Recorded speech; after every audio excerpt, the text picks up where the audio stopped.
management. And we have also seen some of the major disasters that has happened in India and abroad. And we have found that natural disasters and also the man-made disasters are there. Natural disasters are actually the events that causes the death of many people or the loss of property. That is called as a natural disaster. And we know that the Kerala is also a small state which is now being a multi-hazardous state where number of disasters can happen in Kerala. Our Western Ghats are prone to landslides on the eastern side. On the western side, we have the coastal tract that is prone to cyclone and tsunami and also the coastal erosion. And the midland of Kerala is also prone to different kind of disasters. So this is the present state of Kerala because of the climatic changes and also the global warming. We are in future we are more prone to these kind of disasters. So we have to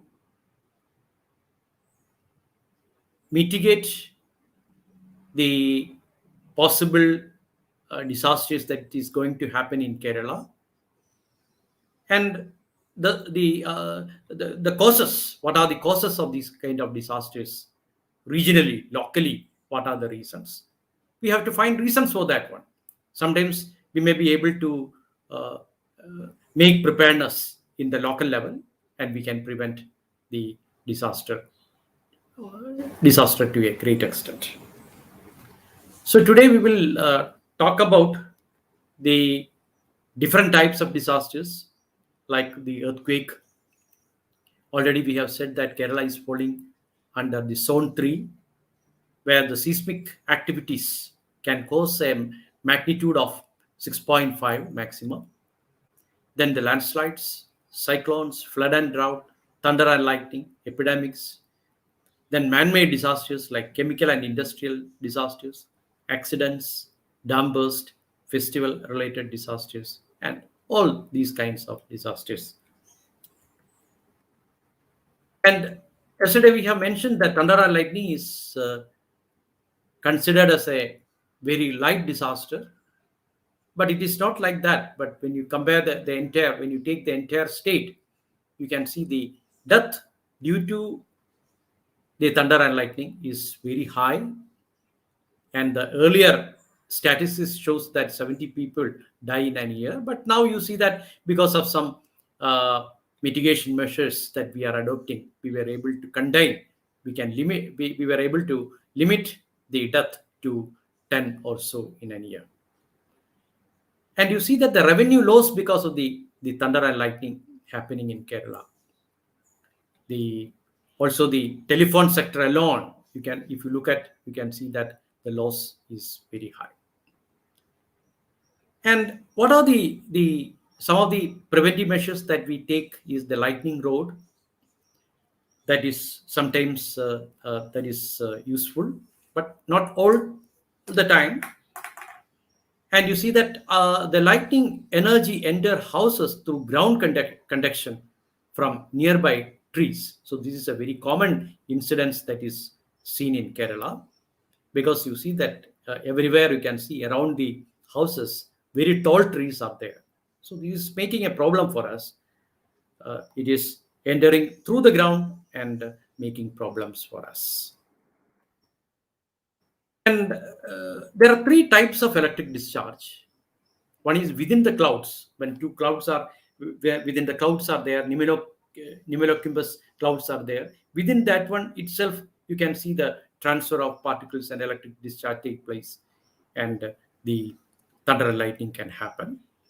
Between clouds, that also can happen, because intercloud we call it as.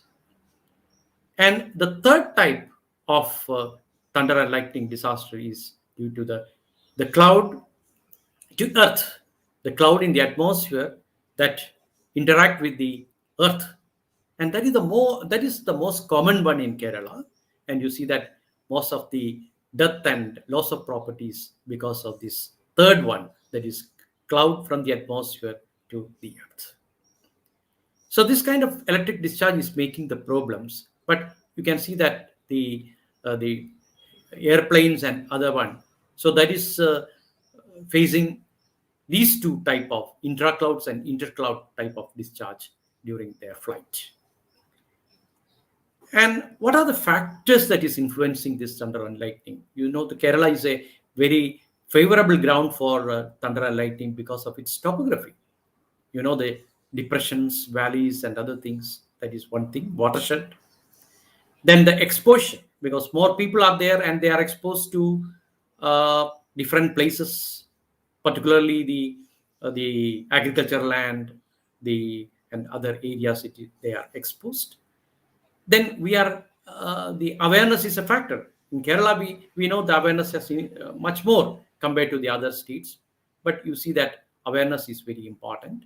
Then urbanization, and you see that the tall trees close to the houses. These are all factors that is inviting the thunder and lightning to become a disaster. And you see that the three types of lightning are there. The strike to nearby objects, tree, long poles, or etc. Then you see that the discharge may be through these trees or long pole that is situated very close to the building. Sometimes the strike to power or communication line, we have got electric line and other line from which the lightning can happen, the electric discharge can happen, or strike to near equipment outside buildings. That also is a possible factor. Then directly you can see the lightning that causes the problem. So in different ways you see that this lightning happens in Kerala. If you take the states in India, you can see the Maharashtra is a state which is highly prone to thunder and lightning. And when you take the midland, highland, and the lowland areas of Kerala, you can see most of the thunder and lightning. If you take the history of the thunder and lightning, you can see most of them are striking in midland area, not in the coastal area or in the highland. But you can see the most it becomes disastrous. That hazard become a disaster in midland area of Kerala. And if you look at, I'm just made a comparison between the Kerala and United States of America. You can see Kerala is a small state, but America, you can see that 9.6 million square kilometer. You see that's a vast area, and Kerala is only 39,000 square kilometer area.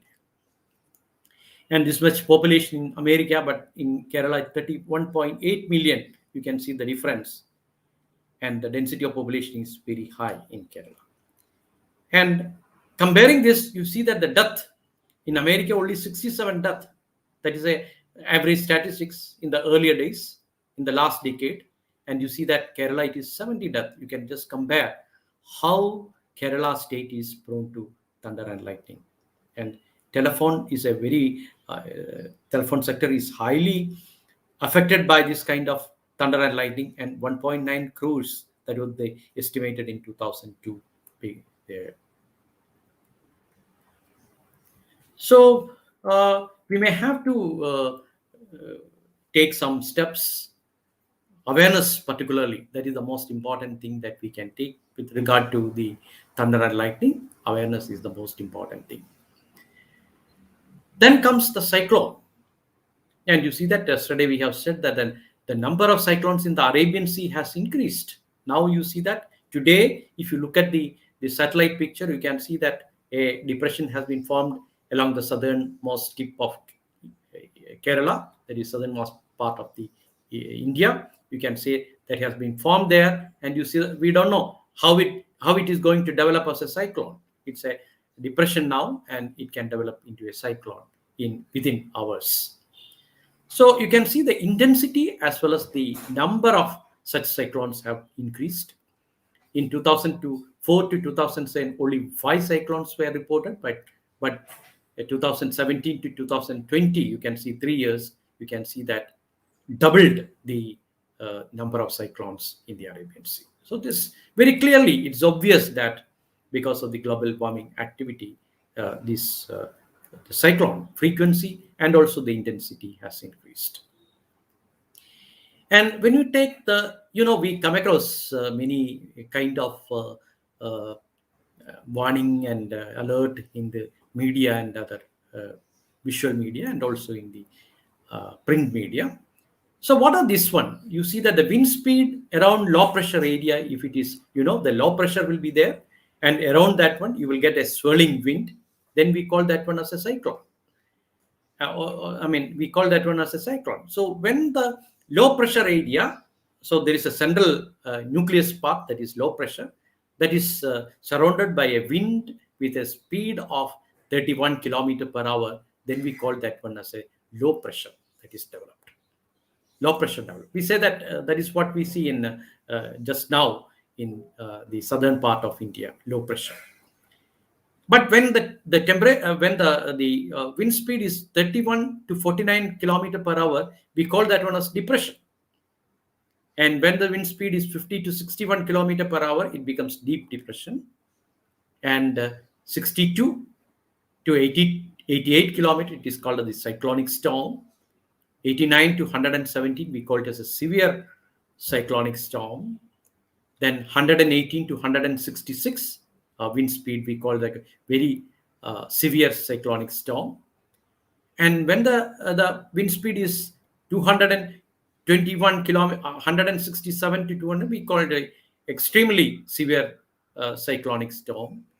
And when it is greater than 222 kilometer per hour, the wind speed is greater, we call it as the super cyclone. That is the most disastrous one that we have seen last day, the one that happened in Odisha.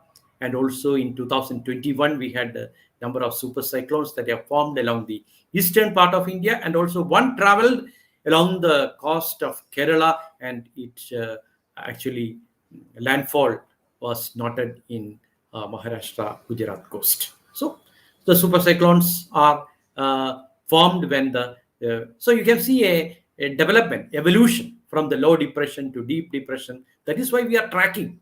We are tracking the front of the cyclone, how it is moving, where it is, in which direction it is moving, at what speed it is moving, and when it land or landfall.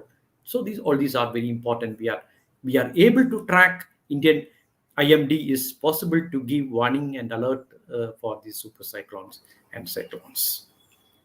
So we must know, we have to watch every day, particularly in these days, particularly southwest monsoon and northeast monsoon. So what we find is that in Kerala, what we find is thunder and lightning is seen even during the southwest monsoon nowadays. So that is something different what we experienced in the past.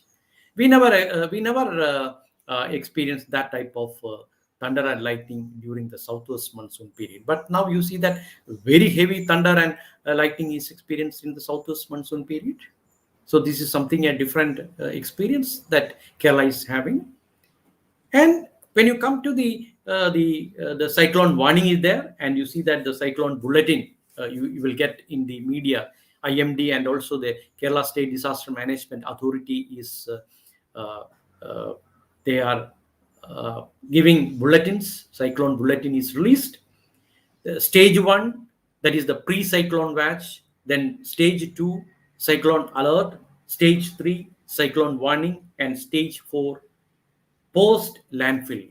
So every stage you see that we are getting a bulletin from the IMD and KSDMA, Kerala State Disaster Management Authority. So the public must see all these kind of warning and alert regularly, and you see that is very important, because we are all learned people, because our literacy is very high. We must be able to see and watch all these kind of things in the media. Then coming to the rainfall, you see that the rainfall associated with the cyclone, we have 2.5 to 50 light, moderate rainfall, heavy rainfall, very heavy rainfall, and extreme high rainfall. This is when the rainfall is greater than 204.5 millimeter in 24 hours. This is the amount that we receive in 24 hours, one day. If it is greater than 204.5 millimeter, we call it as a extreme high rainfall. And you see the number of days in Kerala where we are getting extreme high rainfall is now increasing. So that is making problem for us, because within 1 or 2 days you can see 400 millimeter rainfall. You just imagine what happens to our culverts, what happens to our bridges, what happens to our dam, what happens to our river. So this is going to be a big problem for us. And you see that uh, we may not be able to give a warning system very properly in such situation. So extreme high rainfall we are getting number of days. So that is making the landslides and also the flooding in different parts of Kerala. And we have orange alert. The different alert that is released by the uh, IMD as well as the Kerala State Disaster Management Authority. And you see that orange alert means be prepared. Heavy to very heavy rainfall is going to happen. That is the alert that is given. And during that period, you have to cancel your, if you are planning to go to a high mountain, how in Munnar or in high Idiki or such areas, high altitude areas, you have to cancel your trip, because that is the best way to prevent an accident. So therefore we must be prepared enough to do all these kind of things. Then comes the red alert. Red alert means you take action. Now it has come. It is very close to our door, and very heavy to extreme events can happen. That is why it is red alert. And you see that we have to evacuate. If it is from a landslide prone area, we have to evacuate the people from the highly landslide prone area to a low or a safe zone. If dam is there, you see that the people living along the river banks should be, that they must be evacuated, and that they may be shifted to a safe place. So these are all things that we have to take during the red alert uh, uh, time. So these are the things that we must listen in this one. And now coming to the chemical disasters, and you see that it is a uh, man-made disaster. And you see that the Peachy accident in 1994, even during that time itself, that is why I put this one. And from that one also, the tanker lorries sometimes by accident that may fall into uh, the the water bodies.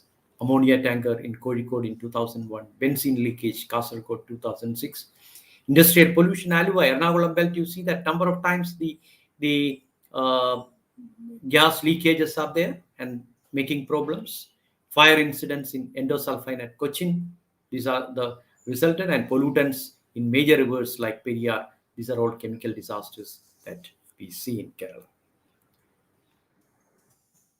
And apart from this, like the boat capsizing, the one that happened in 27th July 2002, Kumaragam, 38 people died, and you see the really a very sad situation for Kerala in 2002. This boat capsizing, and what are the steps that we have to take during in these tourist places? That is very important. A disaster can happen. So when you travel, an accident can take place. What type of disaster? So you have to maintain your boat. We have to uh, we have to make sure that the boat is uh, managed by skilled people. So all these things that we have to be very careful.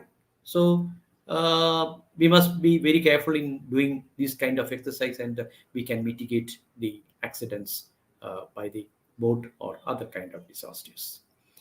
Then comes the festival. Trishur Puram, we have explained, just mentioned last day about the Trishur Puram fire. And you see that now a lot of precautionary measures are taken by under the auspices of the district collector and the the superintendent of police, and how where we have to keep the fire materials, and also the other kind of restrictions where the visitors have to remain in which place. So all these things, all kind of first aids should be that should be prepared, and all these kind of things, doctors team, fire and rescue team, number of fire and rescue vehicles, everything should be prepared before this Utsavam and Trishur Puram and all. And then comes this Shabarimala stampede. We had because more people, a lot of people are entering through this Padinatambadi and other the Mala, this Shabarimala, and you see that is making the stampede. And so, what are the steps? So now we have taken steps. I mean, where the people have to stand, so they have to follow the queue system like that. So these are all how we can make the preparedness, and we can prevent or manage the disaster. Then coastal erosion. Kerala is that Kerala is highly prone to coastal erosion. Just before this flood and landslide in 2021, in August 2021 August, if you look at the papers, newspaper, you can see we were discussing, all the discussions were on coastal erosion. The Chelanam, our Thrissur area also, we have got lot of coastal area. So that is prone to this coastal erosion, tidal effect, and other kind of storms. So we have already identified which are the prone areas. There are some already the scientists have made, the Center for Earth Science Studies, oceanographic people have made along the coastal tract, which are the places that is vulnerable to coastal erosion, which are the places which are safe zone, moderate zone, like that we have identified. So that is a preparation. So when you go for developmental activities or a new structure, new engineering structure, when we are implementing, you must see whether this is falling in a highly prone coastal erosion area. Then we have to avoid that one. No development should be allowed in such areas. So that is why in disaster management, what we are doing now is in a locality, in a region, or in a panchayat, we will identify which are the areas which are prone to different kind of disasters. Sometimes Irinjalakuda may be prone to Irinjalakuda may be prone to one kind of disaster. But Thrissur city, town corporation, if you look at that, may be prone to another disaster. But if you go to Adirapalli and other region, that is prone to landslides and flood. And if you go to the Vadanapalli, that region, you can see that another type of or even Malambura and other region. So you identify the different type of disasters that can take place in a panchayat. That is what we are doing now. So which are the type of disasters that can take place in an area? And you make preparedness in that area. You give training for the people to react with, or to respond to the situation like that. That is the thing. That is the practice that we have to follow. But if you do that one, we can reduce the loss due to the disaster. So we will make, that is called the hazard zonation map. We call that one as a hazard zonation map. That may be a landslide hazard zonation map. That may be a coastal erosion, the erosion prone landslide prone area for the coastal tract, or it can be a fire hazard zonation, or it can be earthquake hazard zonation. Like that, you can make scientifically, you can prepare these kind of maps. So that will be useful in making further management strategies. And this is a very common type of disasters that we come across. In geology, we call the different type of movement along the hill slope. You can see the hill ranges where the movement of rock, materials, water, everything that will be moving downwards. That is due to gravitational force, because when the weight increases, So you know that when there is a slope, you can see that this will remain there. This can remain there when there is a slope like this. But if you add more and more water, then you see that the weight increases. And because when the weight increases, the whole thing will slide down. It is because of the gravitational force. So this is the simple mechanism that you see in hill slope processes. And generally it is called as the mass wasting process. You see that this is a major landslide. We call it as the ഉരുൾപൊട്ടൽ എന്ന് പറയുന്നതിന് പ്രത്യേകം നമ്മൾ പറയുന്ന പേരാണ് debris flow എന്നാണ് ടെക്നിക്കലായിട്ട് പറയുന്നത്. This is A debris flow, ഉരുൾപൊട്ടൽ. There you can see the whole thing. This is in Thiruvananthapuram. Ambui is a place in Thiruvananthapuram where the Thiruvananthapuram district where the land debris flow occurred, and you see that 36 people died in this incident. No time is required. You see that the 36 people died within seconds, and that is how the mass wasting differs from flooding. In a flood, you see that we can find how the level is increasing, and you can see by seeing the level of water increasing, you can evacuate your house and you can move to some other places. But for landslides, we cannot do anything. That will happen. I mean, that will happen at any time, and you see that sometimes we cannot move from this landslide that is going down because of the gravity. So that is the difference between a landslide and flooding. Flooding is mass wasting is most disastrous, and we are not able to escape from a landslide if you are in that place. And what are the reasons for the mass wasting process? That is the movement of materials downslope on the hill slope. One is slope, cherivu ennu parayunna. That is a very important factor. And you see that naturally when the slope is greater, the tendency of the material to fall down is greater, is it not? So the slope is very important. Then we call the relative relief. That means the height, not from the mean sea level to the upper part, but from where you are standing to the top of the hill. That is called the relative relief. That is a very important factor. Then we have the weight of the rock is a factor.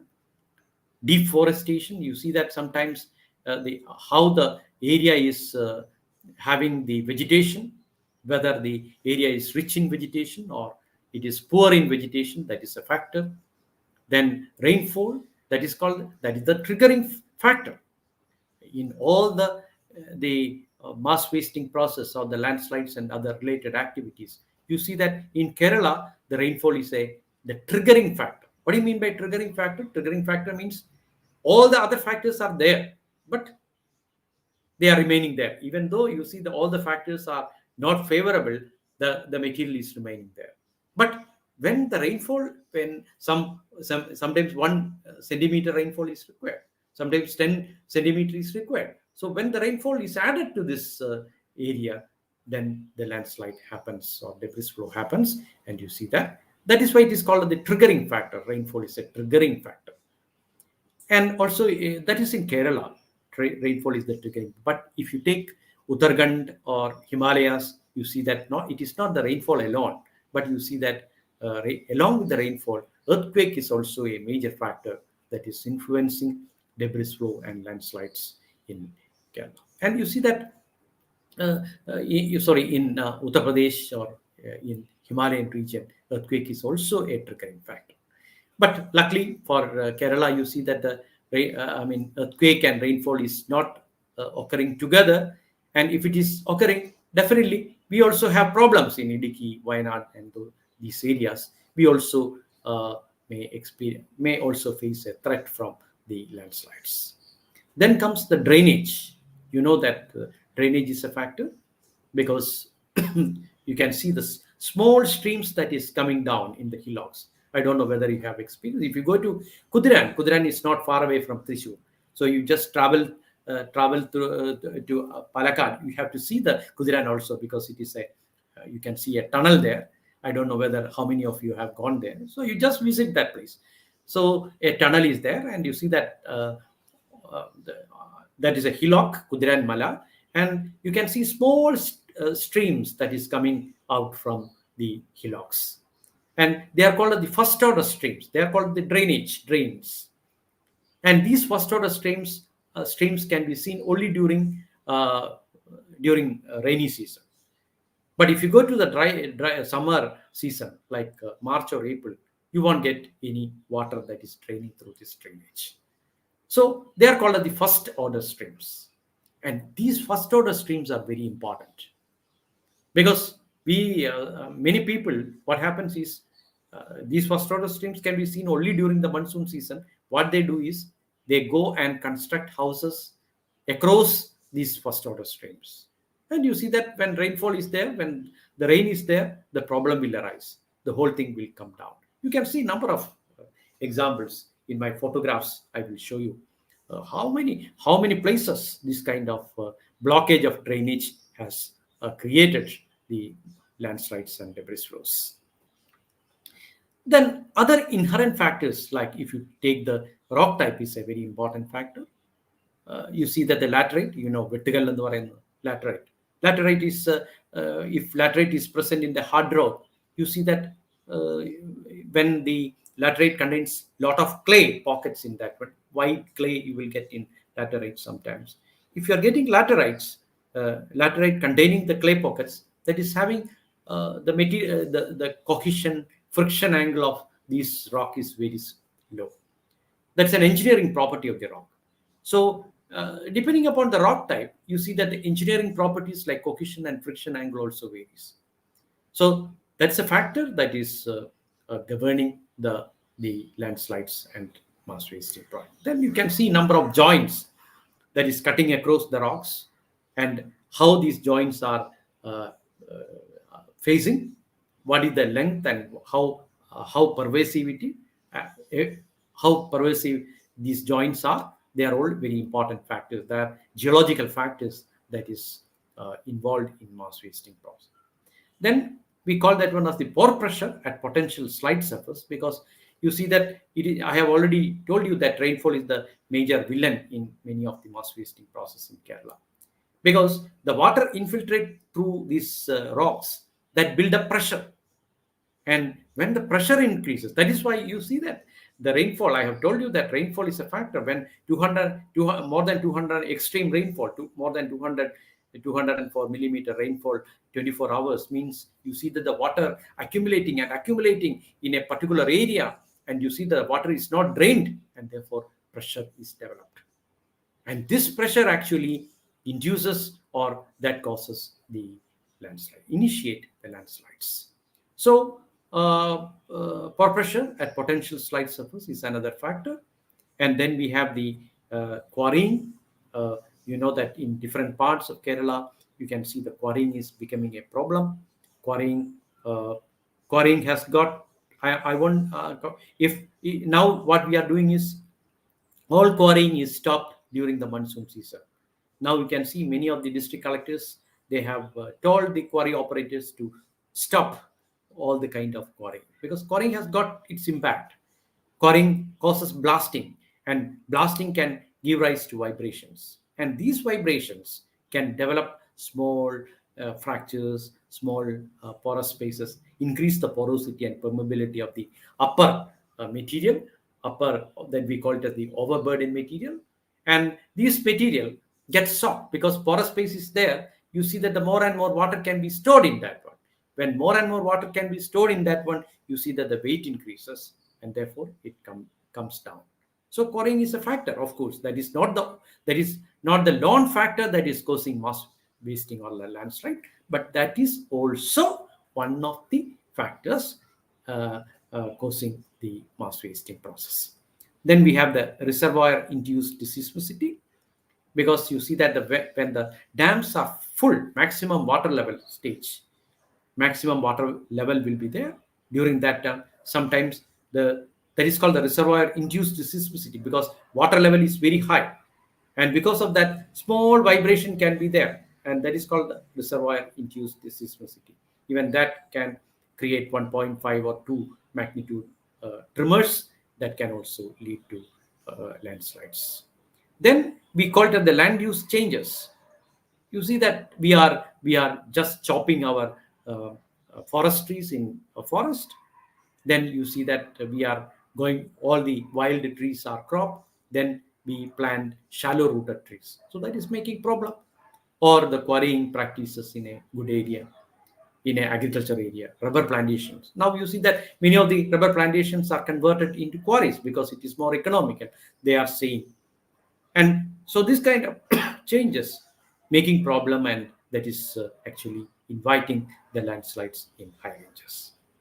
Then you see that if you, I will show you in Wayanad. If you look at 2018 and 19, Wayanad, that is a district that is vulnerable to landslides and flood.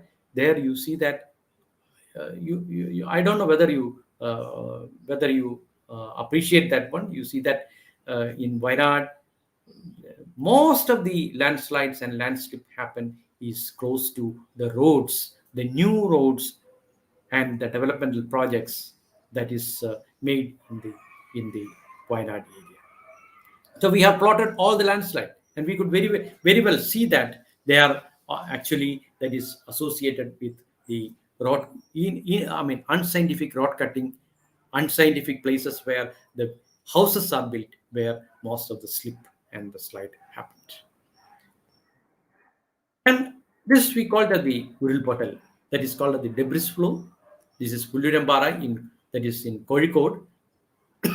You can see that this is here. If you look at, this is a rubber estate. You can see this is the top from where the debris started. You can see it is coming down. It is coming down like this. It is flowing. Yeah, you can see this is called the overburden. So this material over the hard rock. This is hard rock. So after the landslide, the entire this loose material, the weathered material, that will be flowing down. You can see here, entire overburden material has flown down, but the hard rock is exposed there. So this is in a rubber plantation. That's a typical debris flow happening in Kerala. Namala Uril ennu vilikkunnu. See this one. This is called the rock falling. The other one is debris flow. This is rock falling, where you can see the big boulders of rocks just topple down. There is no the surface along which the rock moves, but here you can see it topple down from the top, and you see that they have made their houses at the base of a cliff, and you can see that the rock has fallen down. This is rock falling. This another one in Thrissur, Vattapara, near Pichi and other regions. In 2018, I visited all the places in Thrissur district, and we could find that even in Adrapalli region near the cattle field, there also agriculture that is owned by the agriculture university, veterinary university, and you see that they're all you can see this kind of things, and you see that the land has gone down. This may be 2 meter to 3 meters sometimes gone down. Here also you can see that a step-like terrace is formed. And you see that below this one, number of settlements are there, number of houses were there. And this happened in the night.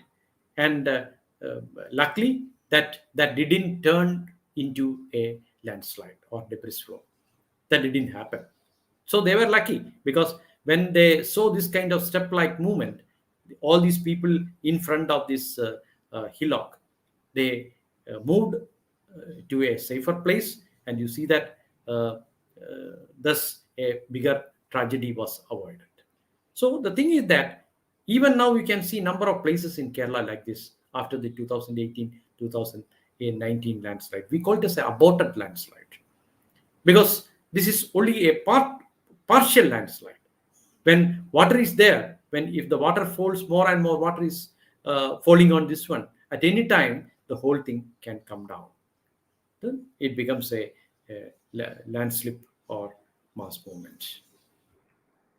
So this is something you see that Uputara in Idukki in 2013. I can show you number of such incidents. It is a great threat in Kerala. You see that this is an agriculture area in near Idukki district. There you see that the entire agricultural land has gone down. This is called subsidence. The ground has subsided down, and you can see the depth of the well-like structure that is formed. It is not a well. There was no well in this region, but a subsidence that happened. And we went around this area, and you see that we could find that in some places we could collect the this kind of materials. It is a clay-like. This is in Kozhikode, where Karasheri in 2020 we experienced this kind. You can see that from below the ground, you can see that when vertical is there, vertical no laterite, laterite. Below the laterite, there is a clay-like material that is called, we call that one as a lithomarch. So this is very fragile. Already we have said the material properties, low material cohesion and friction angle. So when there is water, water percolates down from the ground, it percolates down slowly to the rock. Then you see that again it filtrate. And below this one, whenever the water meets the clay zone, there you see that the whole clay zone can be taken, because the pressure is very high, and also the quantum of water that is infiltrating is very high. Therefore, the clay-like material underground that will be moving down. And when it moves down, you see that subsidence on the other part happens. We can see this. See this one. This is a this is a place where you can see that the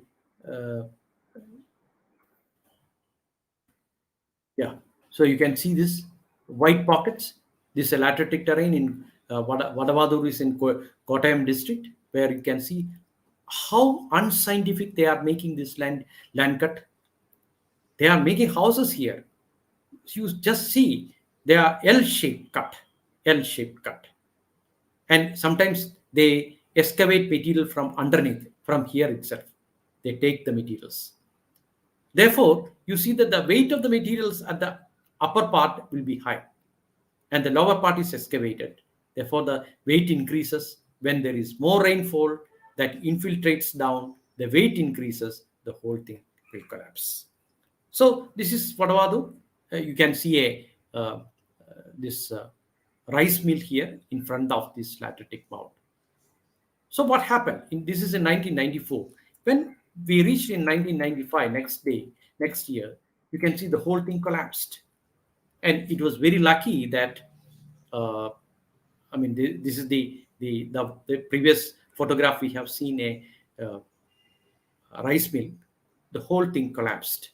Lucky that it was not working, because in the afternoon period it was in double time. Nobody was there. Otherwise, many people would have died. You just see the property of the materials. It is very, very, very sticky, plastic, and loose material that you get below the laterite. So this material actually that moves downward, we are not knowing whether it is moving from the underground. Just like a cancer, you see that the whole thing will be moving down. So that is what we see. This is the material that is coming down through holes. The underground pipes will be formed, and sometimes these underground that will start as a pipe, then it will grow into a tunnel-like structure, and the materials moves down and causes the collapse of this one. And so this kind of things is, I was searching a photograph, but I was not able to get that working. So this kind of movement is called as the soil piping. SOILPIPING, soil piping. And this was not commonly reported in Kerala. It was in 2004. It was reported in Tirumeni village of Kannur district. And after that, once in a while, in 2013, 2012, in some places it was reported, soil piping.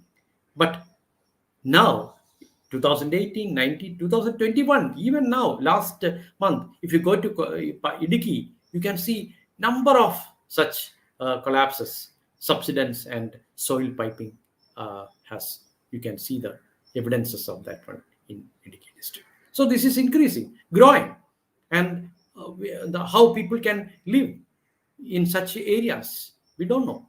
and what are the preventive measures that we have to take. So we must get some important studies with regard to that one. Now you see that this is a hill slope. This hill slope is slanting like this, maybe 20 degree or 30 degree. That is the slope, and you can see these are the tree roots, wild trees in forest area. So these tree root, you can see that will bolt the upper overburden material and the rocks. These are the rocks with joints.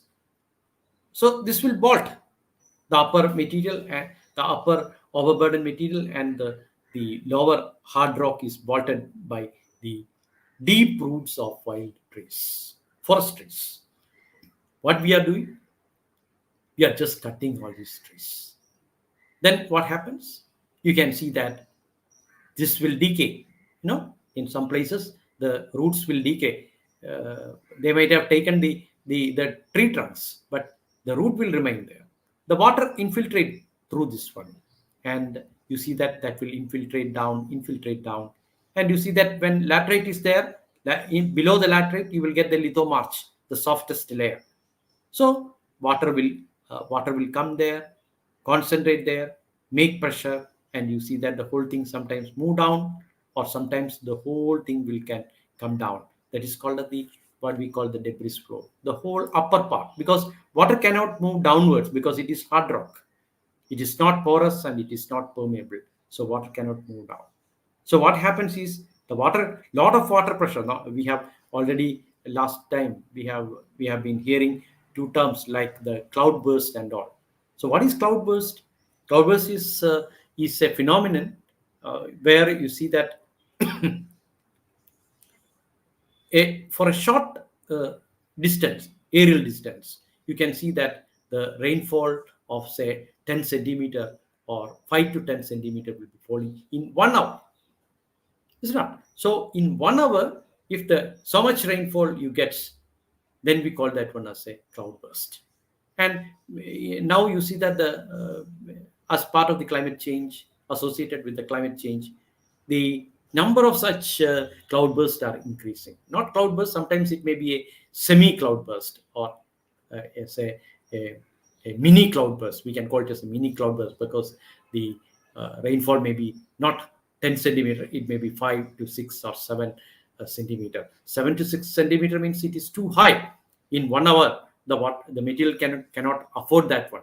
The whole material will be falling down. The water cannot percolate down. Then the whole thing will be coming downwards like this. So this is something. The whole thing will come down. The water. So you can here there are two things that we can find. One is how the forest trees that can hold the material. That is why we say that we have to plant wild trees in some areas, because it is to bolt the upper loose material and the lower hard strata. But instead of what we are doing, we are cutting our for our forest trees. Then we are going for rubber or cardamom or tea cultivation. There what happens is their roots are not penetrating down. They are shallow, they are having shallow roots. These shallow roots are confined to the upper part only. So this becomes a problem. So when the water infiltrates, you see that bolting is not there. Therefore the whole thing can be very easily that can flow down. So the things becomes very easy. Similarly in a forest, when the that areas where the forest fire happen, they're also the same problem, because forest trees are not there. So the water infiltrates and the weight increases and it will slip down. So the importance of trees, particularly the wild trees, deep rooted trees, are very important in stabilizing the hill slopes of Kerala. This is another example where the landslip and landslide happen. You can see the government college. This is in Munnar. You see that how carelessly we are doing the engineering practices. This is a good example in Kerala. you can see that they have made a beautiful building, Government College, Munnar, two-story building. And this is the hillock. You see that it is lateritic soil. You can see the white pockets there, lithomarch. And you see that because of the heavy rainfall in Munnar 2005, you see that the heavy rainfall was there every year. So within 5 kilometer region, number of landslides, landslips, slump happened in 2005.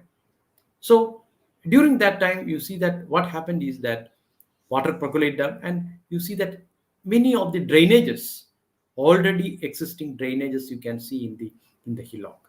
So they were blocked because they made a ground here. They made a ground for playing, maybe a volleyball court or a basket. They have made a court, and you see that this court, the development of this court actually prevented the flow of water. The drainage is blocked. So what happened? The water cannot flow. The water build up pressure here, and therefore the whole thing collapsed. Even now, if you go to Munnar, you can see this college abandoned, and you can see that the lower floor of this building is completely filled with how much quantity. You can't imagine how much quantity is accumulated at the basal part of this building. So, but the thing is that we didn't study anything. We didn't learn anything from these incidents. You see that again, Government College was built at the foot of a hilltop, and you see that during the rainfall, again the whole thing collapsed because the drainage was proper drainage was not given. The whole thing collapsed down, and the same thing happened. The same thing happened in another engineering college, Government Engineering College in Wayanad also. Very lucky that the landslide started very close to the hostel of the engineering college, very close to some 50 meters away. Therefore, you see that the students were survived, and you see that nothing happened. But it was a big landslide, not like this. It was running for several meters together from the higher elevation to a lower elevation. So who is making these landslides? Rainfall is a factor. Other geological conditions are factors. But you see that the man-made anthropogenic factor is playing a role in this kind of disaster. So that is what we have to correct.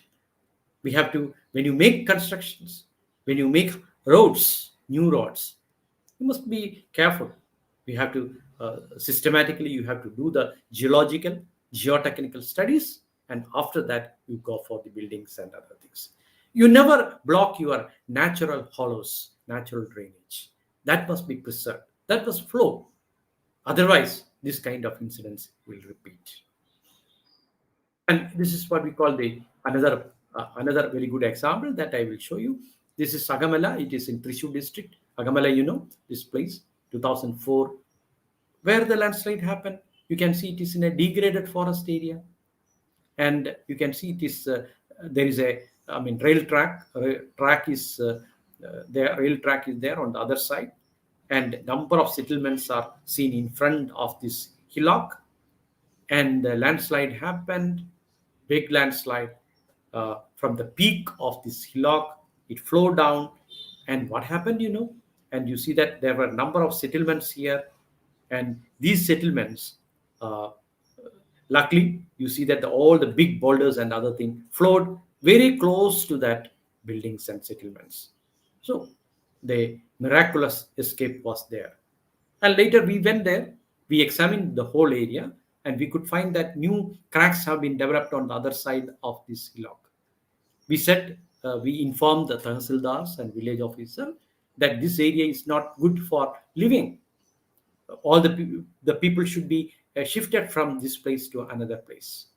So based upon that, they have made reports, and they have shifted the settlement, and now you see that it is free of landslide disaster.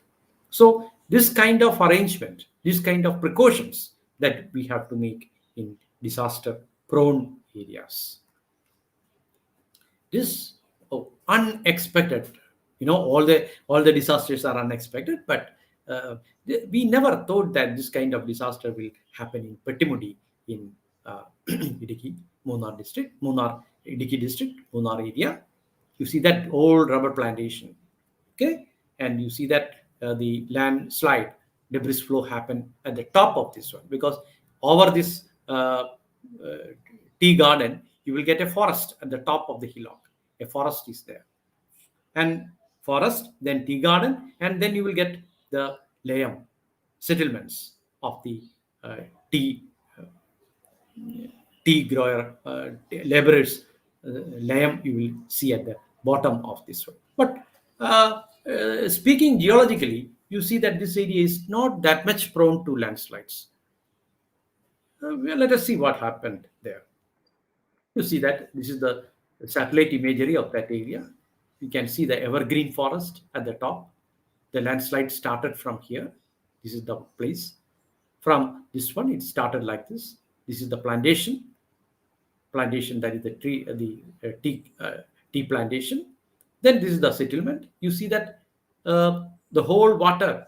You can see that the rainfall, that you just see that the rainfall experienced in Petimudi during that day, or the last 3 days, if you look at it, is above 400 millimeter. That is why around 500 millimeter rainfall experienced on 4 to 5 days in this Petimudi region. So this actually the other factors are not prone to landslide, but because this factor alone, because of the high intensity extreme rainfall event, or we call it as a megaswadana, a cloudburst like a situation that happened, the whole thing came down. And this is happening Petimudi, and also in Kavalapara and Puttumala, and also the present one in Kokkayar, and also in this Kootikal in Kottayam. This also you can see that it is because of the rainfall triggered landslides in Kerala. Just the extreme rain events. You can look at the Petimudi incidents. You can see 3rd August this much rainfall, more than 50. 4th August it is more than 100. 5th August it is 100 above. 6th August. So it is the total rainfall. If you took, it is 200 above on 7th August when the event happened. You see that 200 above, and everything you add together, the cumulative effect of this rainfall above 500 millimeter. Oh, just imagine this rainfall might have caused the or triggered the landslide in this region. So this is another picture that I have drawn. So what we call the this is the forest, where it is very strong because we have got the deep roots, and that will hold the upper soil and the lower rock. But you see, this is the tea plantation where you can see the shallow rooted trees. So what happened is extreme rainfall, water cannot penetrate down because it is hard rock. Water cannot come down. So here pressure developed because more and more water came here. Water cannot move down, and the pressure. I think that, in my opinion, I think that actually the landslide happened here. When this slide happened, the whole upper part also came down, because the top part has gone. Top part is moving down. When the top part has moved down, the upper part also came down. So this is what we see explained the landslide event in Petimudi last year. So this is something you can see the extreme rainfall and the pressure accumulation in different areas. And looking at the what we can do, this is a good example. You can see that this is a panchayat called as Karivarekunda Panchayat in Malappuram district. Geologically, we have made which are the areas prone to landslides. See, we take number of factors. Already I have shown you a number of factors. Some 10 factors are there we have taken. And we, because you will all study, that is called the GIS, Geoinformation System. So using geospatial tools, we have uh, arranged all the layers that is formed, and you can see that we have made a hazard landslide risk zone. See, this is in that panchayat, this much area is prone to landslides, and this is very high settlement. Look at the because the settlement is also very high in this region. Then this is moderate hazard. Yellow part is moderate, brown part is more high, low is very low is green, and so this kind of things you will get. So what we can make is this kind of hazard zonation map. So we can go for automatic weather stations here. So we have recommended the government to install automatic weather station, and the rainfall is very high. We give warning to the people in these regions, the settlements where people can move, and we are giving where they have to move. We must identify some safe places, and we ask them to move to that place that will be safe, and they can move to that place and they will be safe even if the landslide happens. So this kind of risk map and hazard zonation maps are very important in minimizing or mitigating the landslide risk. This is Wayanad landslide. You see that these are all, you can see the different mud slips, landslides, differently. All these spots are showing the more than 500 landslips, landslides, debris flow happened in the street in Wayanad district. So you just see in 2019. And the why we have plotted these kind of landslides and mudslips, 500 landslides and landslips. You see that we have made a hazard zonation map, landslide hazard zonation map for Wayanad district. And we want to see which are the places where the landslide happened. We could find that you see the red patches here in the map. So these red patches are highly prone to landslide. But when you examine the landslide spread or the spatial distribution of the landslide in this region, you can see that it happened in different places. So we examine what is the reason. We could find that what is the reason, because it is because of the unscientific road cutting. Sometimes you can see the road cutting with steep slopes, L-shaped cuttings. There they have made houses. Okay? There they have made the that is called the bus stop. Bus stop. Even the bus stop, the entire bus stand completely collapsed in Wayanad. That was a wrong area where they have made the bus stop. So unscientific way, we are not consulting any geological conditions or geographic conditions, that made the landslide the worst landslides in Wayanad in 2019. So you have to examine all these kind of things, which are the prone areas. Now we have got a mechanism to see, even in Thrissur district, if you want to make a house, not near the St. Thomas College is not like that, but if you do the higher ranges of the Thrissur district, you can see that if you want to have a building in Adirapalli or some other regions or higher part, Kodagara and other regions. So you take the location, latitude and longitude in your mobile, and then you put this latitude and longitude in this map. For every district, they have made a landslide hazard zonation map. You can put your latitude and longitude of your place, and you can find whether the area is prone to landslide or not.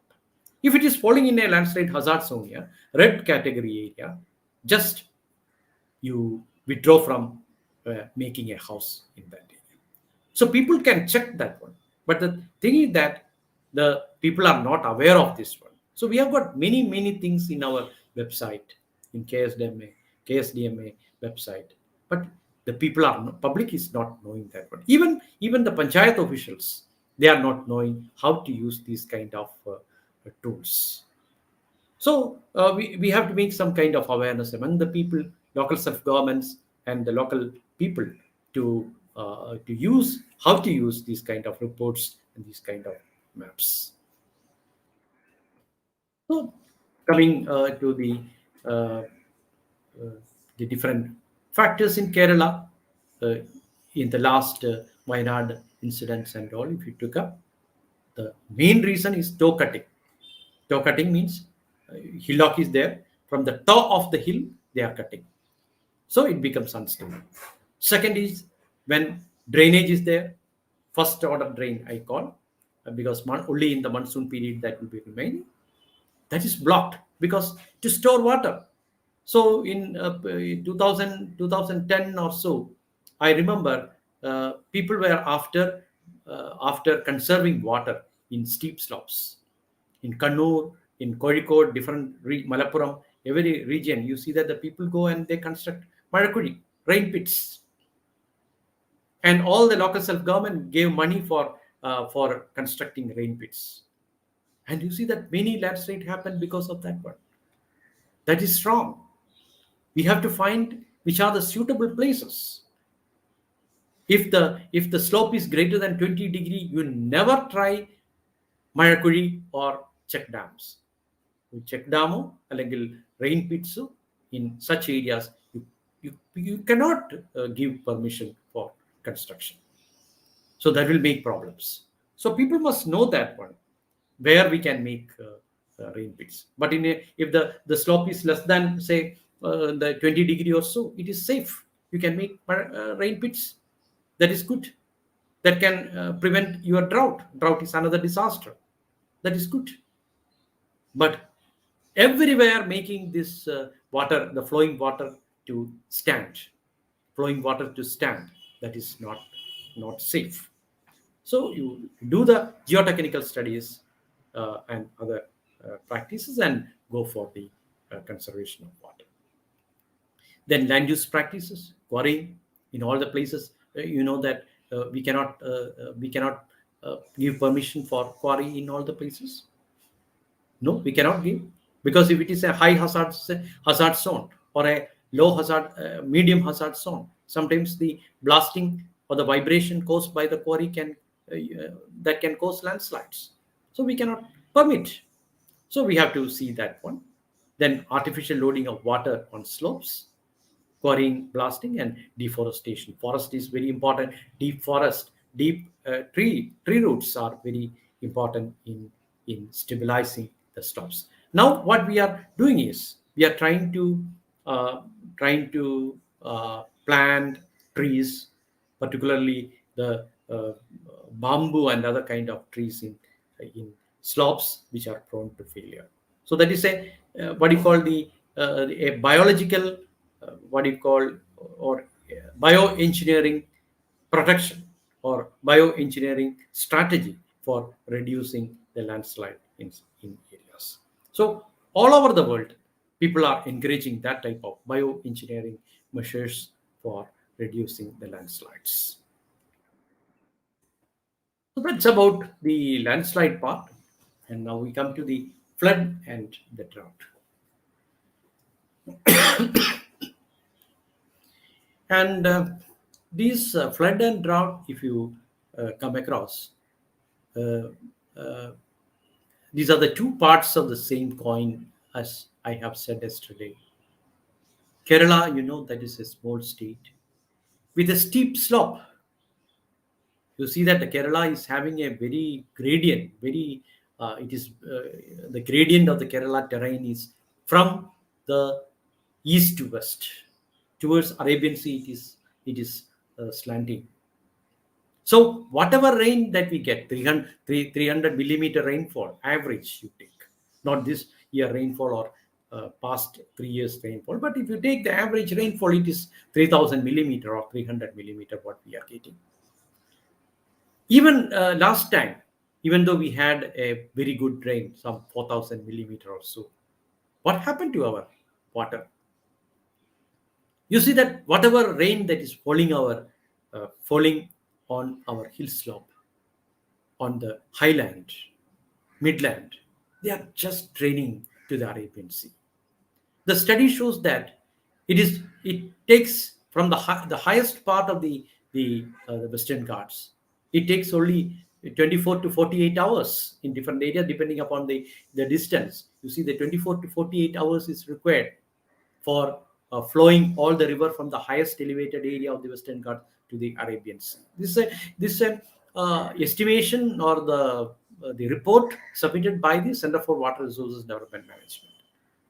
So you just imagine whatever rain that is just flowing back to the Arabian Sea. And there lies the problem. What we can do, the water is very important, because water is there must rainfall is there, but the rainfall is not infiltrating the groundwater. It is not infiltrating to the groundwater. If groundwater is there, no problem, that will store there. But the water is flowing on the surface of the hillock, just like a surface flow, oversheet flow. On the land, you see that just like the overflow you can see on the land. But if there is infiltration of water into the ground, then you see that our rivers will flow. Our rivers will not become dry even during dry season. But that is not happening. Even now, you can see when you March, April, our rivers are becoming lean. Water is falling down in our wells. So we have to find some solution for that. There's a big disaster, flood and drought. So what is the reason behind this one? Why it is so? And one of the reason is deforestation. Because when the forest area is there, whatever rain that is falling on the canopy of the trees, that will the rain falling on the Indian southern part of India, particularly Kerala, you can see the size of the drop, the intensity of the drop that is falling on the ground is very high.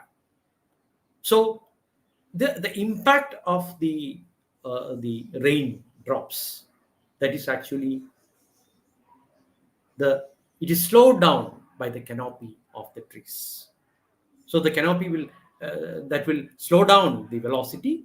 Then you see that will be falling slowly on the ground, if canopy is there, if forest is there. But what we are doing, we are cutting all the forest. Our total forest area has shrunk down, and therefore you see that there is no possibility of infiltration of water. Canopy is there, so the whole water will be falling on the ground very fast, 400 millimeter rainfall on the day, and all the water will be flowing down straight, because the water is not infiltrating. All the water will be flowing to the Arabian Sea. That is what happening today. So deforestation is a way. The forestation, we have to plant more trees. We have to increase our forest area. That is very important requisite for preventing these two disasters. Then the spread of plantations, because they are shallow rooted. I have told you that the flood and drought both. That is, in order to prevent that one, we must promote the wild trees and bigger trees. And the third one is paddy and wetland conversion. We have got an act, what we call Wetland Act, Paddy Conservation and Wetland Conservation Act. It came into Kerala in 2008. But what is the status of that law? You can see that law says that the existing paddy field must be retained. But what is happening now? You can see still our paddy fields are reclaimed, or it is mined out, clay is mined out from that one, digging. And earlier it was both sand mining and clay mining was there in the wetland paddy fields. And therefore our wetland, the total area of our wetland is decreasing. So this wetland is also a sponge that receives water. The water that is falling with high intensity, that is this is absorbed by the sponge, what we call the paddy field and wetland. Then the water is trying to infiltrate. But now what is happening? The forest is shrinking, Our paddy field is shrinking, our water bodies are shrinking. So uh, how we can prevent the water uh, from going to the Arabian Sea? It's very difficult. You know, when 2018 flood, Aleppi, Aleppi town was actually, it was why it is the Kutanad and other regions submerged underwater. The water was flowing, and you see that the town was actually protected only because of the wetlands that was present in that area, Wemberad Kyle and the other wetland system, because that received the water. All the water was collected by these wetlands that became a cushion and therefore prevented the flooding and inundation uh, in Alapura town. Even if in Thrissur you take, and Thrissur town, you see that many of our areas are paddy fields are converted into settlement areas. Even our what do you call the Shobha city, is it not Purakal, Padam, and all. And you can see that because they are all the floodplains. But now, because of the reclamation and more houses there, there is no room for the water, and therefore you see the flood, flash flood or urban flood is produced in many areas in Thrissur district, in Thrissur town. So the water bodies are very important. But one thing is sure that many of the local self-government has taken initiative to protect our ponds. Ponds are very important. Now you see that everywhere we are in every local self-government. If you go to panchayat, kinar or municipality or corporation, they are they are maintaining the ponds very well. That is a very good indication. But we have to protect our paddy field also, the wetlands also. And you see that, so this is already we know that some 14.8% of Kerala is uh, prone to uh, prone to flood area. So uh, we must take, and now you see that more areas are also the flooding area. The flooding area is increased nowadays because wrong land use practices in some other areas that can increase the flooding in other areas also. So that is creeping into the new areas. That is also a problem. We have to identify what steps we can take, or what is the mitigation that we have to take in such areas. We have to find it out. And you see that I have got a good example. We have got number of experiences, and you see that Tampano, Thiruvananthapuram Tampano, KSRTC bus stand. That was a place where you will get, when a rainfall for a day, not 10 centimeter, but just a rainfall, or so 1 hour or so, if it falls in Thiruvananthapuram Tampano the bus stand, that is flooded in the earlier days. But now what they have done is, that they have found the some kind of regulatory mechanism to to channelize water from that region. So kind of sewerage and drainage have provided, and you see that the whole water is uh, uh, that is channelized to the water bodies. And now you see that the flood is not up to that level, the previous. So the same thing is in Kochi also. So we have to do some kind of exercises. We have to find the drainages already existing in that area. We have to make culverts and other thing for the water to flow. So by this kind of solution, we can solve the problems like flooding and inundation. So that must be our, so right scientific land management practices. That is important for preventing the flood and the drought. That is how we have to manage our disasters. This is just this slide must be shown earlier, because this is how the rain falls. You can see that this is called the runoff. Water will be flowing from the steep slope to the sea, and you see that the water that is falling will be, some part will be moving down. That he called the infiltration. This water will be go to the water table, and this we call it as the groundwater. And this runoff, that is the surface water, you see that the river and other thing, it is flowing down. So when extreme rainfall is there, what we said as last uh, some minutes back, what was we are telling you that intense rainfall, and if there is no forest, what happens is that the whole water fall down, and that will make the surface run off like this. But if there is forest, canopy is there, water will uh, will decrease its pace or velocity. Then you see that that will infiltrate down. It will go to the groundwater. So when the water table is high, you can see that this water table uh, during summer season, from this water table, the river gets its water, the well gets its water. So the water table, the groundwater table is maintained only if the monsoon rainfall is that is uh, allowed to infiltrate into the groundwater table. So this can definitely that can reduce the risk from flood and drought. See, this is the one. This is our coal land. Trishur coal is very famous, you know. Trishur coal is a Ramsar site. That means that is internationally that is very important. That is called as the Ramsar site. In Kerala, we have got Shastangota Lake, Ashtamudi Kail, and Vembanad and coal together is called as the Ramsar site. That is very important.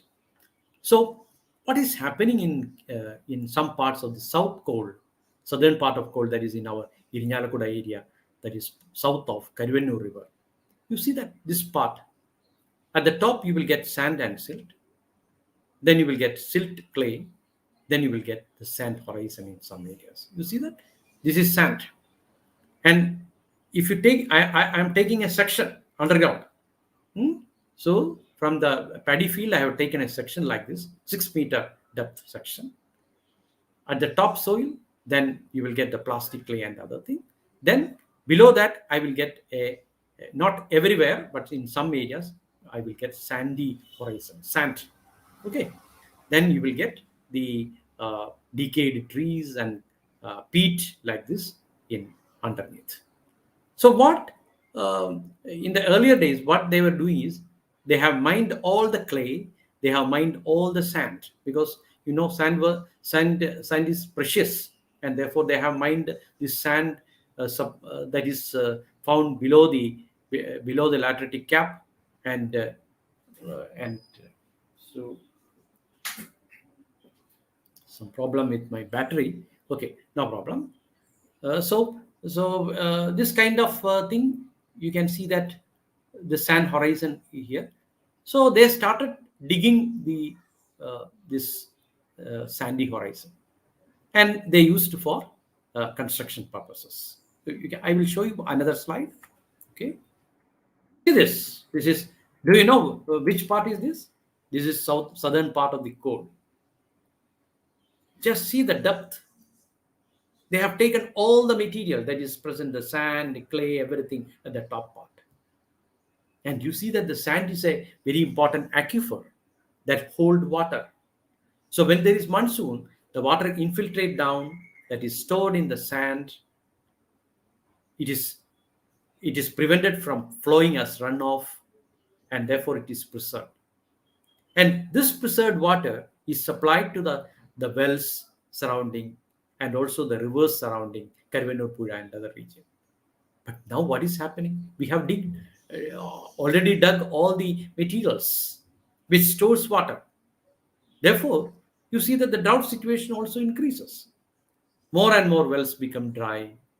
The river flow decreases. Water table goes down. So this kind of phenomena will be there as a result of this one. And this is a very good table that explains. This is a scientific study by the Rice Research Institute of Pattabi. You just see, you see the total liter of water that is stored by per hectare in paddy fields. 2 crore liter of water is at least that is stored per hectare in paddy fields. And we are paying 15 rupees, 20 rupees for a bottle of water. And you see that what is the you see the function, the valuable function done by our paddy fields. But we are actually destroying these paddy fields. That is very pity. And definitely in future days we have to repent on this one. So this is how the decline of the paddy fields. You see that 8.74 lakh hectare. Now it is 2010, 2000, sorry, 16. It is 1.27. Now you see that it may be almost like this, 1.3 or something like this. This may be. So the vast area has come down. Paddy fields, our kiles, our water bodies, everything is shrinking day by day. Then how we can talk about the disasters and the preservation of natural ecosystem like the kiles, water bodies. They are the most cheap, very cheap method or strategy. Preservation of this ecosystem is the most important thing. If you can conserve this ecosystem, that is valuable, and you can reduce the risk due to many of the disasters. And this is another picture. We have, that last time when the flood happened, we have identified the flood level, marked the flood level, which are the places where the maximum water level, up to what level the water level increase, that we have studied in the region. This is in a panchayat in Malappuram, Karivarakundu Panchayat, and you see that the flood maximum, and you see the settlements here. See the settlements blue, and these are all settlements blue, and you can see many settlements are very close to the flooded areas. So this is flood prone area. So what we will do, we have to make shelter, is it not, as a disaster management practice, because next time also when the flood comes, these areas can be drowned. So these settlements, where the people are more, in such places where the flood probability is more, there we have to go for multi shelters, relief shelters. We have to evacuate the people during the flood, and therefore we have to make the shelters multi-type shelters can be provided in such areas that will be useful in flood situation. So this is a thing that we look for in many cases, the flood relief camps and other things. And that is about the flood. And so here also flood hazard zonation map is very important. What I am telling you that you make hazard zonation map in your panchayat. You can also involve in these activities. Anybody can. If you know how to use your mobile application, you can NSS volunteers, you become NSS volunteers. You can do the exercise. With the mobile application, you can do everything. You can inform the people. You can evacuate the people. And already we have proven the young blood of Kerala youth. They have shown wonderful disaster management activities. So you can also do that.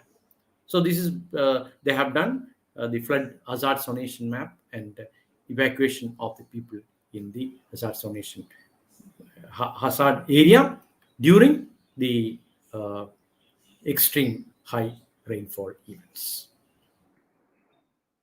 And coming to the earthquake, although I think we are coming under the zone 3, and a very important thing is that 95.5% of the state is under moderate risk seismic zone.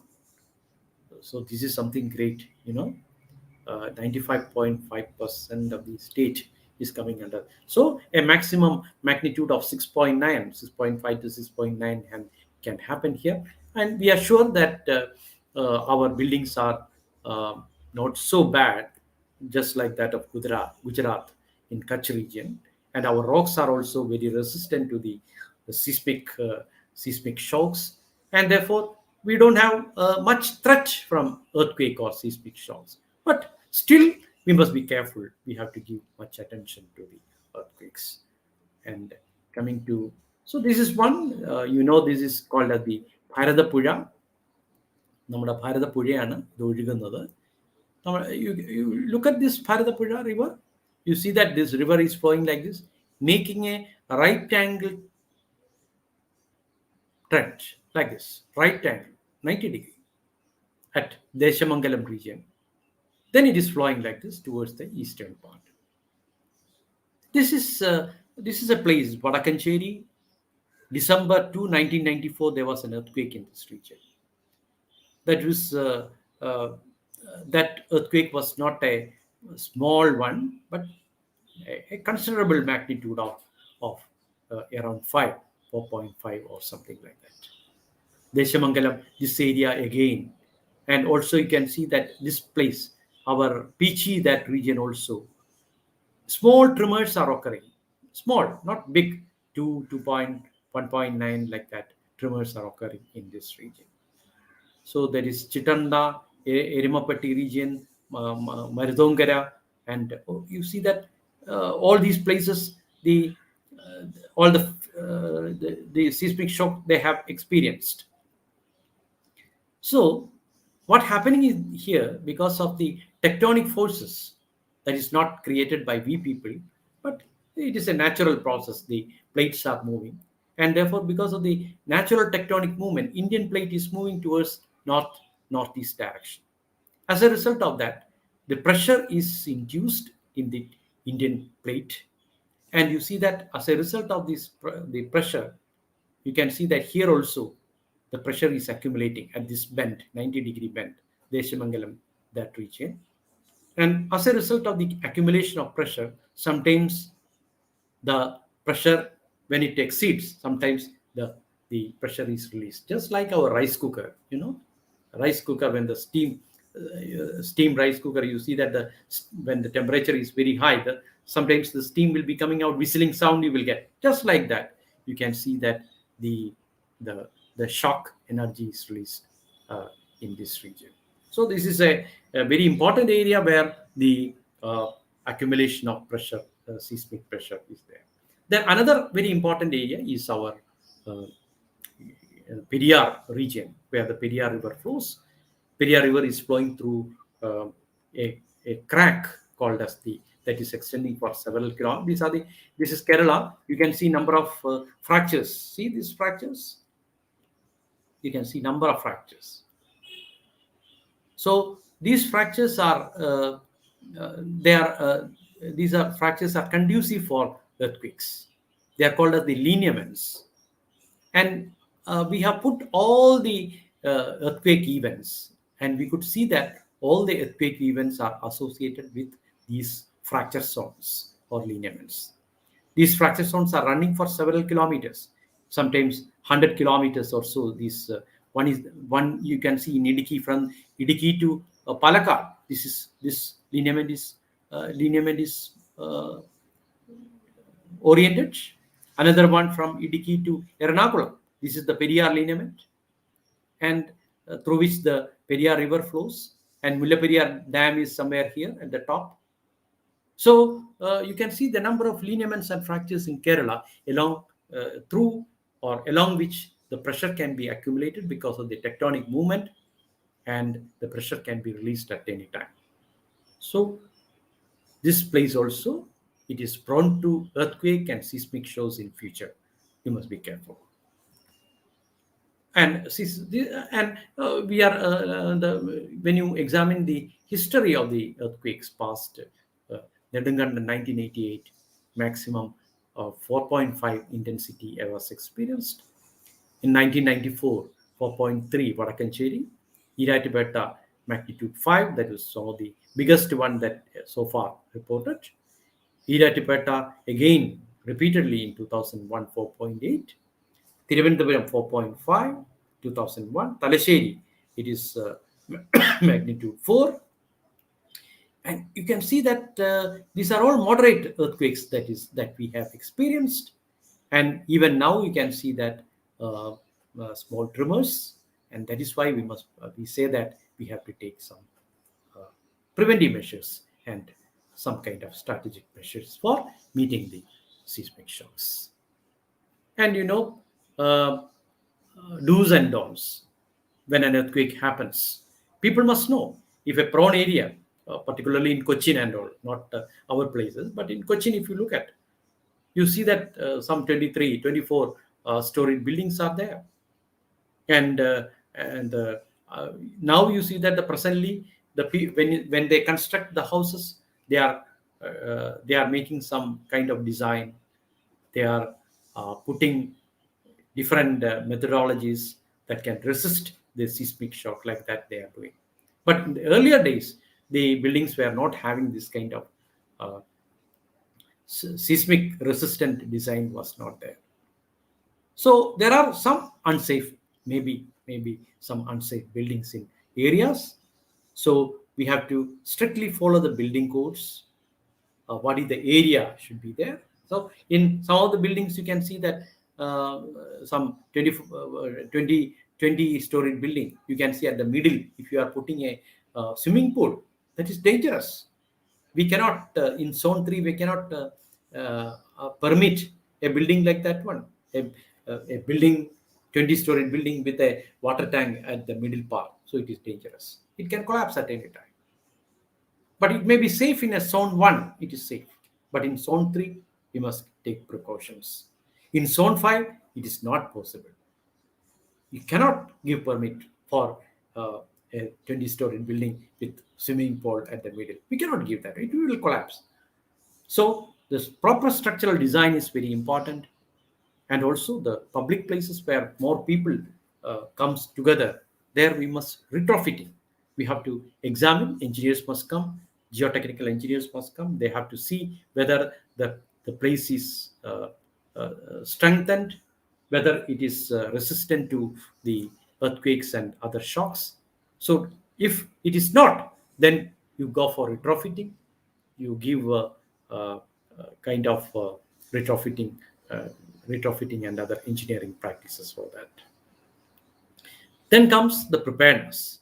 So what you have to do during the earthquake, from the childhood days, you are studying in some of the geography classes, what you have to do when an earthquake shock is experienced.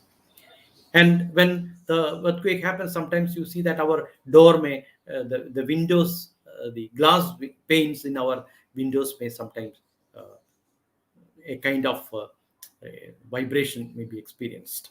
Then what you have to do, you just go and switch off your main electric main. You have to switch off. You go to the kitchen and close your the gas valve. That is very important. So these are called the preparedness. So if you do that, we can prevent the short circuit. We can prevent the fires and other things. So in many foreign countries itself, because of this kind of fire and also the short circuit fire has come out, and the entire town has completely burnt off in the earlier days. So we have got experience. So we have to go for the do's and don'ts in the earthquakes. And the earthquakes don't kill people. Only the buildings or the bridges collapse that will lead to the problems. And finally, we come to the tsunami, because tsunami was not in our textbooks. Only after 2004, you see that we are more detailing of tsunamis even in our geology texts. And you see that this is a picture. I have told you that tsunami can be generated because of earthquake within the ocean, or it can be produced by the volcanic eruption within the ocean floor, or subsidence, the land subsidence within the ocean floor. All these can produce giant seismic sea waves. And you see that the waves are produced. The waves will move from the deep ocean to the land area. You can see here, this is Marina Beach, Tamil Nadu, and my office staff, the relatives of my office staff, Christ College office staff, were there during that day in 2004. They were jogging along the Marina Beach on that day morning, and you see that suddenly the waves came, and the waves took the lives of these people jogging along the coastal tract. So this is why I am showing this picture, because this is very important. You see, the people are just watching this sea waves coming and like this. You never do that. There may be, this is the train of waves that is coming because of the tsunami. This is a wave that dashed against, and there is another way to come. There is one more wave, one or two or three trains of wave may come, and these wave may suddenly come, and they can take the entire area sometimes. So you just move from this area. That is the safest thing that you can do. Please don't look and see, watch these things. It is blunder. So you have to move from this region. That is what. So there is a public awareness. People must know what to do when a tsunami comes. People must know that. So that can reduce the death of the life. So this is, this very beautiful Kanyakumari. It is calm sea in Kanyakumari. You see that the Vivekananda Parayanada, and you take a boat. I think because of Corona, you might not have gone to tour and all, but you take a boat and you can go to the Vivekananda stone, and 25 minutes you take from here, then you can come back. This is the routine thing that we do. But on 2004, what happened is, during the tsunami, you can see that what is happening. You see that the entire sea water has retreated back. Now you can see the hard rock. If I am there, definitely I would have gone and see the rock. I will definitely, I will go and see, because I don't know what is going to happen next moment. So you see that the rocks on the ocean floor is exposed, and this is a time when we have to move from this one. We have to run and go to an high elevated place. That is the response that we have to do after. But people must know that. I don't know. Many people drowned there also, because people were not knowing, because they were watching, and the tsunami drowned many people. So this is after some times. Kanyakumari, you can see the giant sea waves again came back after the retreat, and it swallowed the entire coastal tract in Kanyakumari. And I've told you that these are events that we can monitor, we can give warning. A earthquake, we cannot give a warning, we cannot forecast. But if an earthquake happens in an ocean floor, I have shown you a figure. I don't know whether you are remembering that one. Ocean floor tsunami warning system in the Pacific Ocean. You see that if warning system is there, this disturbance, this is the place Sumatra is there here, where the earthquake happened. The waves came after 1 hour. 1 hour the wave came here. After another hour came here, and 2.5 hours Sri Lanka. Okay, then you see that slowly moved. After 30 minutes, it reached the eastern coast of India. Then Kanyakumari. Then it is moving towards the west. And because of the movement, because of this landing surface, some of the water retreated. And Karunagapalli, Kollam region, we also experienced some tsunami waves. Then it moved like this. After 4 hours, after 5 hours, after 6 hours, it moved towards the west. It reached Somalia, African country. You see that how many hours it is taking. So earthquake, we will get. See, if I am in India, the coastal tract, I know at that moment itself, I can record the earthquake happened in the ocean floor. If the earthquake is greater than 6.5 or 7, then definitely we can give warning to the people that and a tsunami warning can be given. The people along the coastal tract can be evacuated. They can move to shelters. That is what the in Japan they are doing. Every time you see that warning system will be produced, many times people will go to the higher elevated place shelters and they will be safe. So this can be just like our cyclone. This also can be predicted, and that is how we can have a very good warning system for the tsunami disaster. You see that our ecosystem. This is the mangrove. Mangrove are very important in absorbing the shock. If the sea wave is coming against along the coastal tract, you see that the energy of the wave is completely absorbed by the mangroves along the coastal tract. So energy is absorbed, and therefore you see that the people living here will be a little bit protected, not completely, but little bit they will be protected. So we have to conserve our mangrove system, so that's a good ecosystem that will act as a buffer zone that will reduce the energy produced by coastal erosion or by the tsunami waves or any other kind of this kind of disasters. So that is why we say that ecosystem, the importance of ecosystem conservation and prevention. So through I mean, by doing that, we can uh, get some relief from any kind of disasters. This is the coastal tract of Kerala we have made. You can see we have identified geologically which are the areas that is prone to coastal erosion, which are the zones that are safe. This is the one that we do for a coastal area, for the highland area and flood area. We can do this kind of. This is very helpful in uh, in the preparation and in producing warning and other things. See, this is in Andaman Nicobar. Andaman Nicobar Island. You can see a tourist that he's just climbing up the tree. This is the right way of responding. People must know what to do when a disaster happens. If a fire, what is the strategy? If a tsunami or a flood, what is the strategy?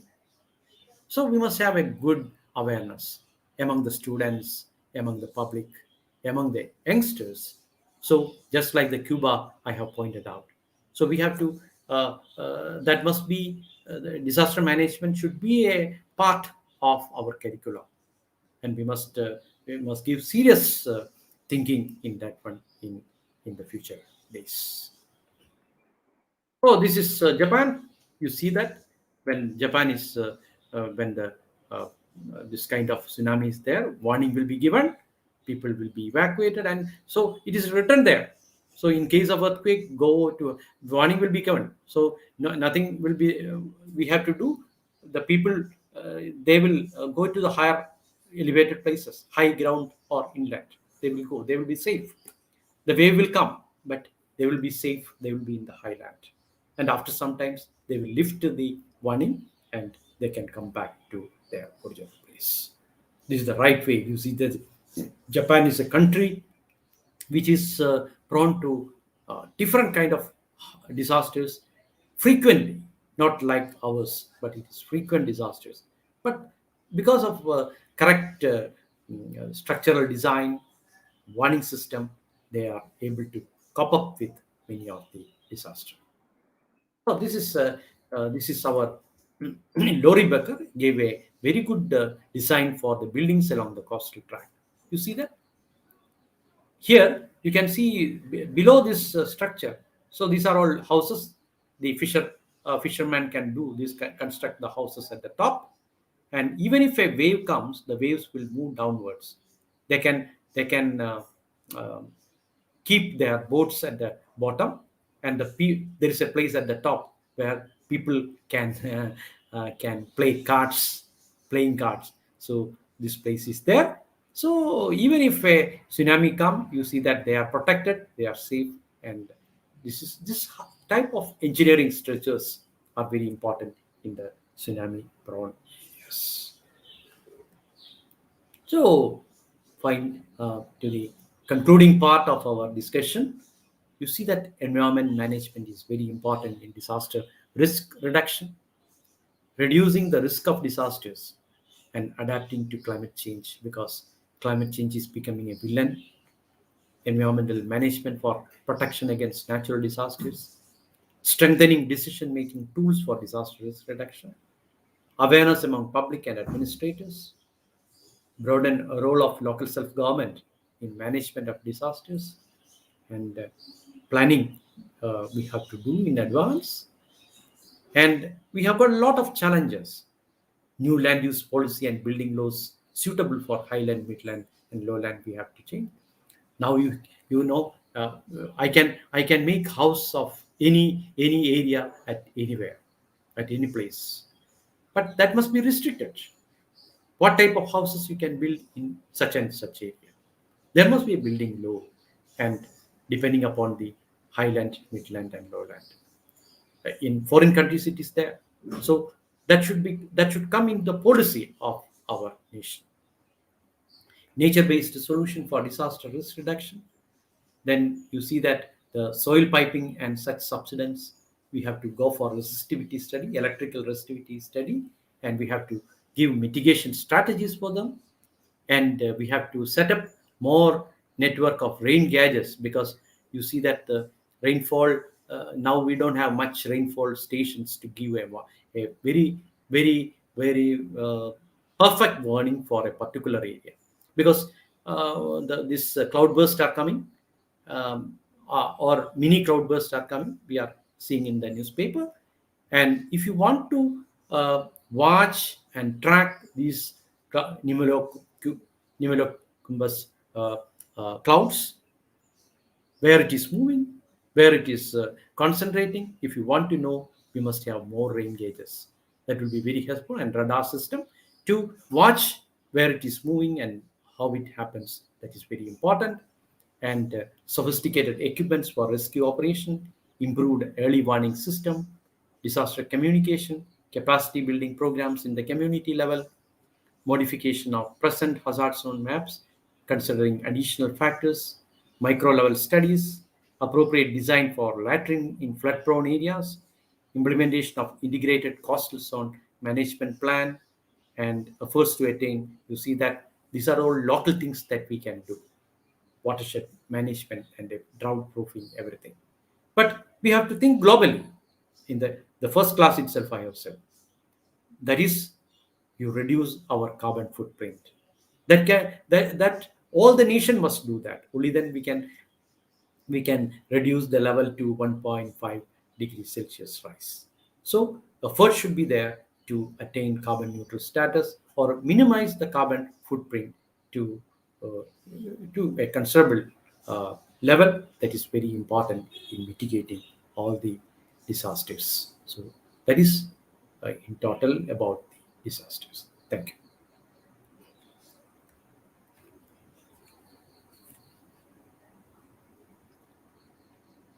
Okay.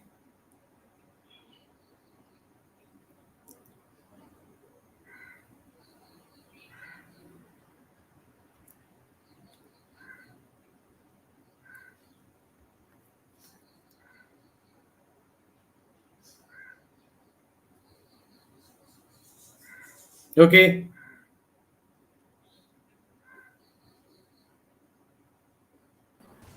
Thank you, sir. Thank you for your valuable classes, valuable information to the students. Thank you, sir. Thank you for your So I would like to invite classes, valuable Professor information to the Redila students. Ravindran to the details regarding the examination. Ma'am, please. Thank you, sir. Thank you for your so I would like to invite Professor Redila Ravindran to the details regarding the examination. Ma'am, please. Network slowly. So I would like to invite Professor Redila Ravindran to the details regarding the examination. Ma'am, please. Good morning, sir.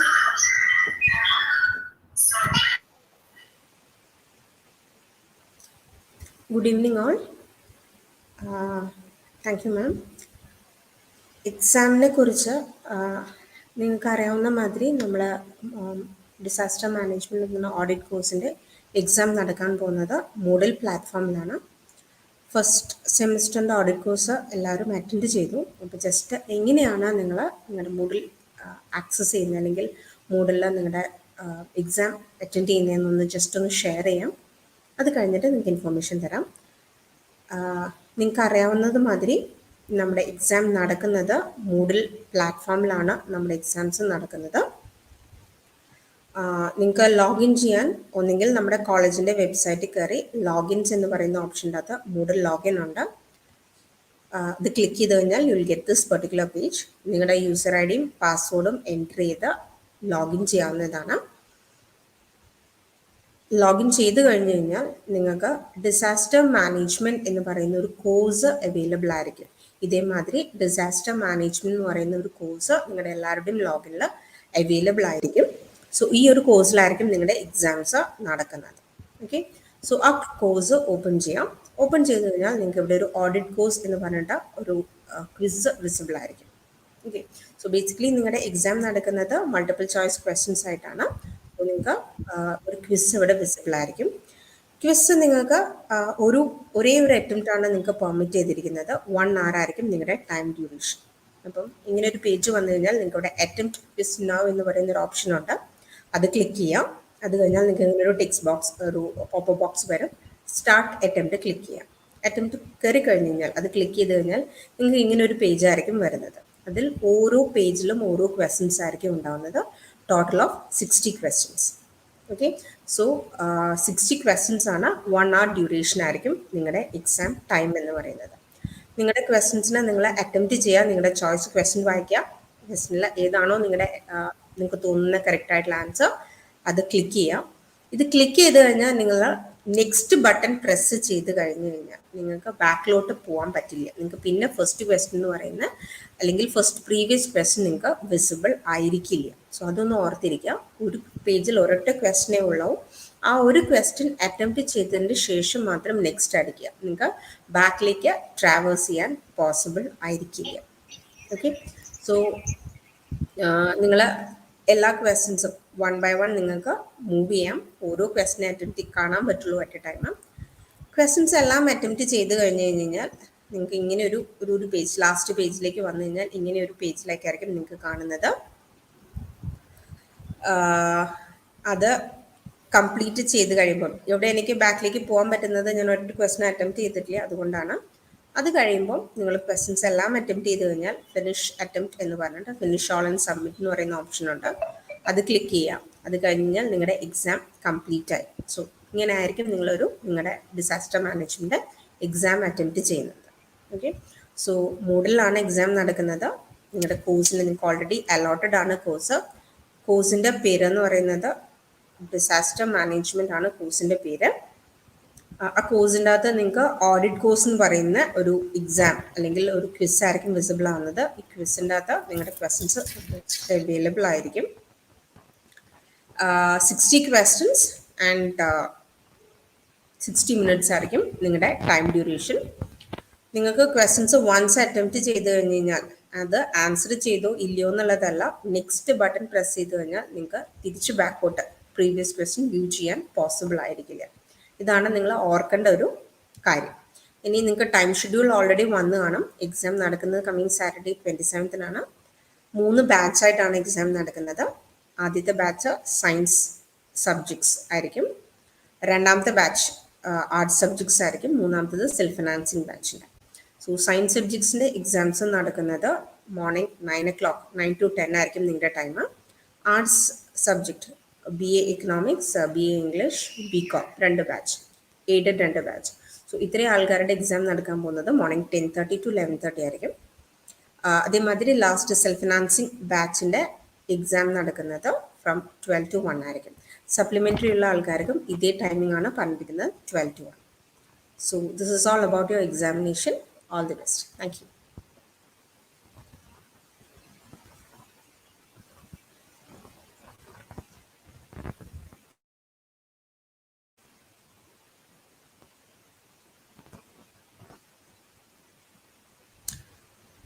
One more thing, എല്ലാവരും ലോഗിനിൽ കയറി കഴിഞ്ഞ exams എല്ലാവരും attempt ചെയ്തതാണ്. So ലോഗിൻ്റെ എന്തെങ്കിലും issues ഇനിയും ഉണ്ടെങ്കിൽ അത് നാളെ തന്നെ ക്ലാസ് ടീച്ചേഴ്സ് അടുത്ത് പറഞ്ഞത് റിസോൾവ് ചെയ്യുക. എക്സാമിൻ്റെ അന്ന് അത് റിസോൾവ് ചെയ്യുക എന്ന് പറയുന്നത് ഭയങ്കര ബുദ്ധിമുട്ടാണ്.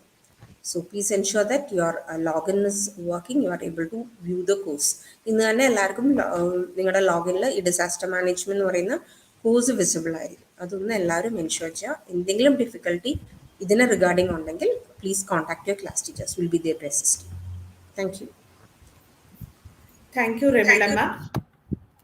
So, in the next, I will enter in the vote of thanks. The future generation are the potential catalyst of change to build resilience in their communities. As a result, it becomes an integral to empower them to explore and learn these essential skills. Introducing this in the curriculum will also inculcate compassion, accountability, and empathy towards the affected and vulnerable communities. So, introducing this disaster management in the curriculum of our schools and colleges and even in universities, it will make the educated youth addresses these crises with their knowledge, self-confidence, and survival skills.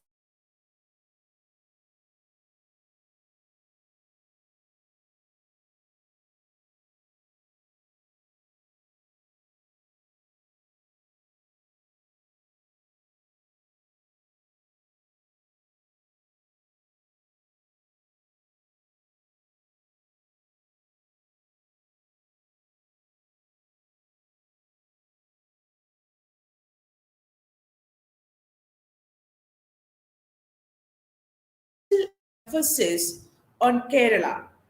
We could see many examples from itself, then Pudakal area, then Adrapalli regions, then even Karuvennur River. It is nearby place in our college. So a lot of information we get from our resource person. So I extend my sincere gratitude to our honorable chief guest, Dr.S. Sreekumar, the director of IRTC, to take out this time for his busy schedule to grace this event more successful and more grateful. Then I would like to express all my colleagues, especially Professor Remila Ravindran of this webinar for their presence and contribution to make this webinar great success.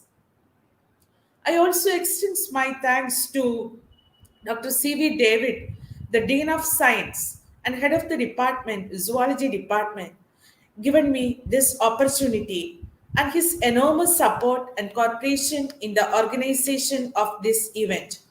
Thank you to all people who helped me either directly or indirectly to make this meeting very successful.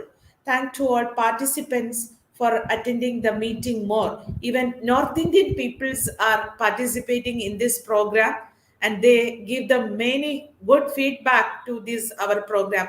Thank you, Sreekumar, for this wonderful event, for gifting us for this institution, as for the third semester students for this their great achievement. Thank you, sir. Sir.